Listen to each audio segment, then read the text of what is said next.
Hey everybody, this is the Traditionalist, and I am finally back, as you can tell. And today I will be continuing basically my last video about the decline of Christianity in the UK. So last time basically I talked about like how it happened and the history and everything. But now I think what's more important is to know why it's happening. Um, and so, if you guys want to learn more about the actual numbers, statistics, all that history, go watch the last video. So, basically, first of all, I just want to point out that there are a lot of funny coincidences regarding this decline of Christianity. The more the UK declined, the more it lost power. Now, I'm not saying that's the only reason, but I'm just saying that as the UK became less and less Christian, it stopped becoming the world's largest trading nation, its percent of world trade decreased, it stopped producing the most ships, it stopped being the financial capital, stopped having the largest GDP, stopped being the most powerful country, stopped having the largest navy, and after World War II, it had a lot of stagnation and debt, and in the 2 decades after that, it lost a huge amount of power and land. And now you guys might be saying, well, countries fall, and of course that's true. However, there is a noticeable link between many countries that abandoned their religion and then declined because of that. Anyways, now let's look at some a couple of churches and why those churches in particular declined. So we'll talk about the Anglican Church. So as I mentioned in the last video, the Anglican Church has its power has I mean not its power, sorry, but like its influence, the number of people going to his church. It has been the church that has been declining the most by far in the UK and is almost dead as a basically denomination in the UK. And all this is surprising since the Anglican Church, as you can tell from its name, is centered around England and has been for the last almost 500 years. And it has always, for a very long time, been one of the main core identities of the English people. In particular, it was the largest church, the most powerful church, it had most influence. Why did they decline? Well, first of all, one thing that I think basically the main reason can be summed up by the fact that they started accepting doctrines that were completely against Christianity. So, for example, one of these doctrines was contraception. And so basically, contraception is like um, when you have your hoo-hoo time with your partner, well, then basically it's to prevent you from actually having children while that's happening. And so that is clearly against Christian beliefs, since for Christians, it's important that if you want to do that, you also have to, you know, be ready for the consequences. You can't separate one from the other, it's all together. And so they started abandoning that core belief. Another thing that they stopped condemning that they'd once done was divorce. And so basically, what happened is they allowed people to get remarried even if they got divorced. Now, I'm not saying divorce is always bad, sometimes it is necessary, but I can tell you for sure almost all divorces are not necessary at all. And allowing people to just get married and remarried whenever they feel like it, just divorce someone because I don't like this guy anymore or this girl anymore, then yeah, that's setting a bad precedent, and that once again goes against the Bible. Now, another thing they did was allow women to become like priests, bishops, etc. And so in the Bible, once again, it is clearly stated that that's only for men. Um, Probably part of that is just the fact that men are natural leaders. There are some women who are like that, but overall, women aren't natural leaders, and it is clearly stated that it is the man's job to do that. But once again, they've gone against their own teachings and allowed that to happen.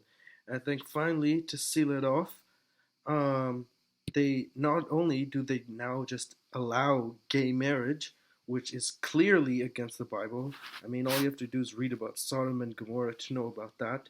But they even allow gay people to become priests in the church.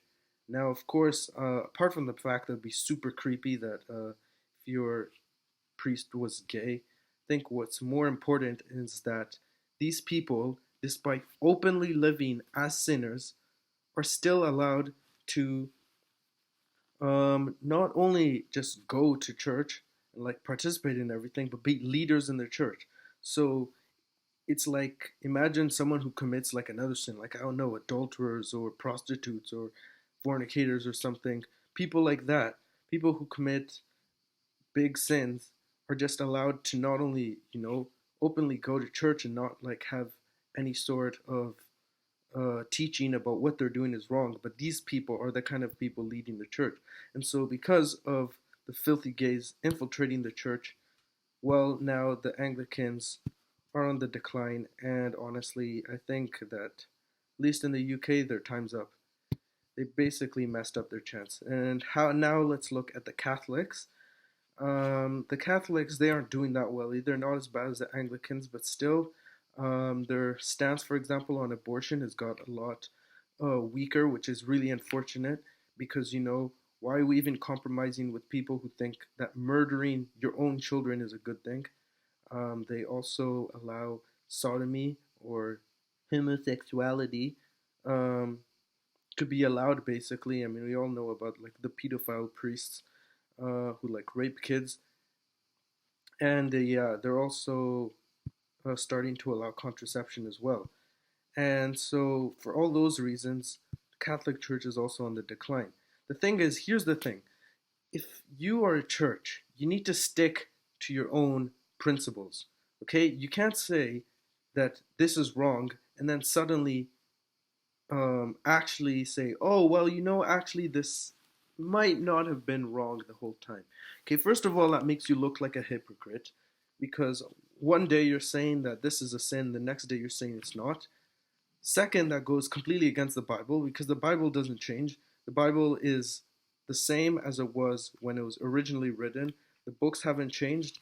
And so, therefore, if the Bible doesn't change, neither does uh, do your teachings. I mean, it says in the Bible, God says that He's the same today, yesterday, today, and forever. And so you can't just change your teachings. What's written in the Bible is written in the Bible. That's just it. And finally, yeah, what always really made churches popular is the fact that they would stick to their ideals. They didn't care what the world thinks. Okay, the world has never agreed with what Christianity believes anyways. Okay?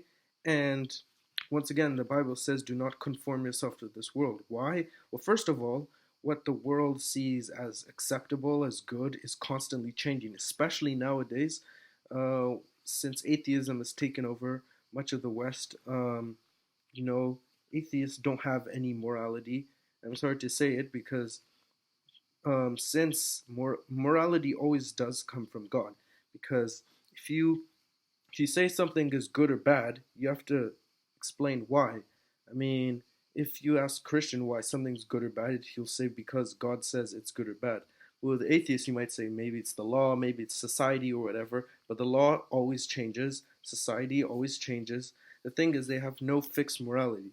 And so, yeah, and so, in fact, that's why you shouldn't conform to this world, because when you are doing that, then you are conforming to the shifting values of the world. Well, there are no shifting values in Christianity, and that was one of the main reasons that people found it attractive, because they didn't care about what other people thought. They stuck to their own values, and that's something that people admire. I mean, just even on a personal level, just sticking to your values, um, something that people admire, and and that's what really made it special, that they were different. They didn't think or act the same way as everyone else, and because of that, uh, yeah, they were distinct. But the more you try to conform, the more you try to be modern or whatever, the more you try to blend in, the more they lose.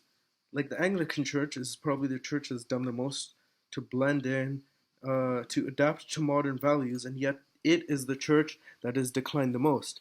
And it's not a surprise, because why go to an Anglican church when you can get the exact same teaching at an atheist gathering, for example? Because if atheists and Anglicans are basically preaching the same thing, I mean, even I would probably rather choose to be an atheist because they're teaching the same thing, but on top of that, the atheists don't have any rules. Like, they don't even have to follow any moral rules. And so that's why atheism would be more appealing. And so I think really my point here is that the more churches do to try to conform to what the world thinks, the more they're going to lose out.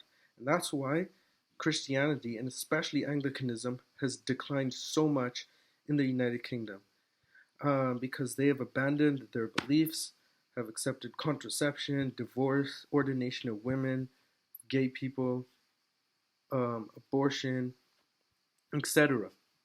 And now I want to get into just a more general reason why I think Christianity is declining overall, not just in the UK. I think a lot of that is because of science. And basically, the thing is, atheists have successfully managed to link themselves with science. So basically, when atheists say something is true, it automatically means that it's scientifically true. What I'm trying to say here is that, um, I mean, I'm pretty sure guys probably notice this, but often atheists will claim that they have science on their side, and therefore everyone who disagrees is also disagreeing with science. And once you manage to associate a belief with science, then it's pretty hard to argue that belief. Because they basically use science as like a shield so that nobody can attack their arguments.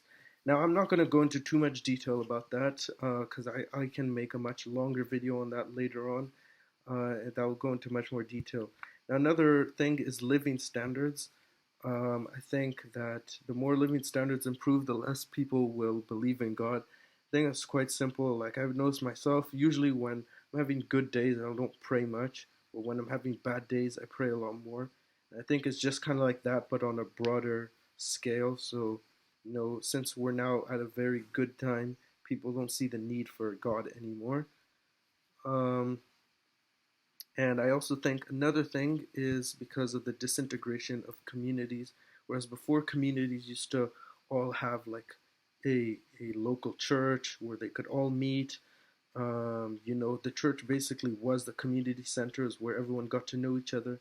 Now, with that, with bigger cities and with communities basically being dead, another issue which I want to talk about later, um, is that basically because of that, then I mean the church just doesn't have the same role as it used to have. Um, and finally, I think because the old elite used to sponsor religion, now when the old elite was overthrown, people saw religion as being of the past, being associated with the old elite, and therefore didn't want to be associated with that. And so I think that is why Christianity has declined so much in the United Kingdom. Don't forget to like, subscribe, and share. See you next time.